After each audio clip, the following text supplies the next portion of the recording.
Nimada? Bolalarni himoya qilmoqchi bo'lgan ekanda. Dushmanlarimizga yaxshi ko'rinmoqchi bo'ldi-ku. Ana shunda Alloh taolo ushbu oyatni nozil qildi. Mehribon va rahimli Allohning nomi bilan. Ey iymon keltirganlar, mening yo'limda jihad qilib, mening roziligimni istab chiqqan bo'lsangiz, mening dushmanlarimni va o'zingizning dushmanlaringizni do'st tutmang. Sizlar ularga do'stlik qilasizlar, ular esa sizlarga kelgan haqqa kufr keltirishadi. Robbingiz Allohga iymon keltirganingiz uchun rasulni va sizlarni haydab chiqarishadi.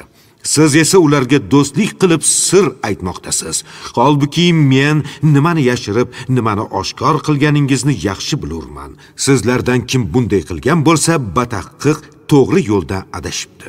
Mumtahana surasi 1-oyat.